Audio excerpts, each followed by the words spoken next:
Let's work out what the amount of time it takes for the Milky Way to make a single orbit is. This is a pretty good example of what a unit conversion problem looks like. So, what do we have to know in order to do this? Well, if we imagine that we're moving in a circular orbit, here's the Milky Way, and we're moving in some circular orbit like that, the amount of time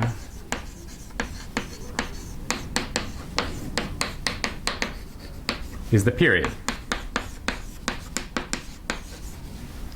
So that's what we're trying to find, the period of the sun's orbit around the center of the Milky Way. So period is time. So what do we know? We know that velocity is distance over time. And we know a couple of things about the Milky Way. We know that the distance to the center is about 8 kiloparsecs. And we know that we're moving at a velocity of about 220 to 250 kilometers per second. So if I know the velocity and I know the distance, then I should be able to know the time, the amount of time it takes to go around. So what is the distance? Well, if the radius of the circle is 8 kiloparsecs, the total circumference around is 2 pi times that, the circumference of a circle. So distance is 2 pi times 8 kiloparsecs. But we need to write this in kilometers so that we can use this kilometers per second in order to calculate this. So let me do that.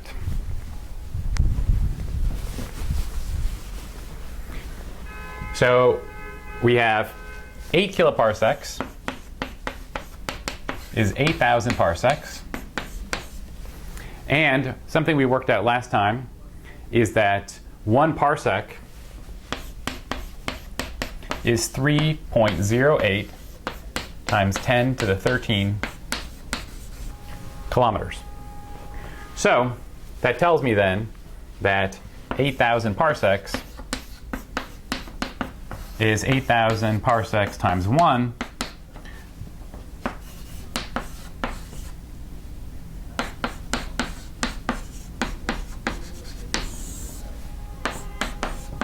right, so I'm just multiplying this expression by 1. I can cancel the parsecs, and I'm left with 2.46 times 10 to the 17 kilometers. So this is my radius, but written in kilometers. So that means that 2 pi times my radius is just 2 pi times this.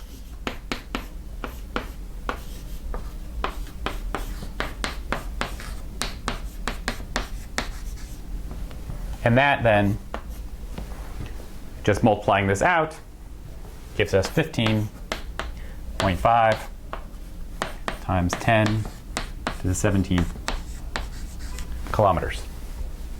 So that is the circumference. This is the circumference, which is the total distance to go around once. So let's just put that aside.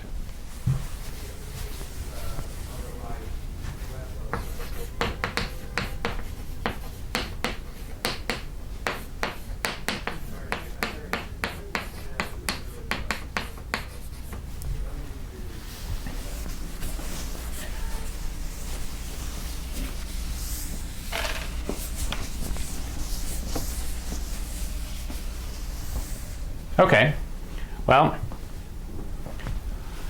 so if that's the distance, we know that velocity is distance over time.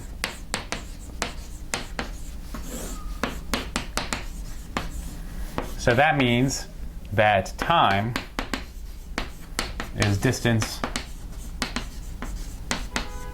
over velocity. Just switching those two by multiplying each side by 1 over velocity and multiplying each side by time. So let's plug in here the distance, which is 15.5 times 10 to the 17th kilometers. And I'll use a velocity of 220 kilometers per second. There's a range, 220 to 250, which is all fine. I'll use 220.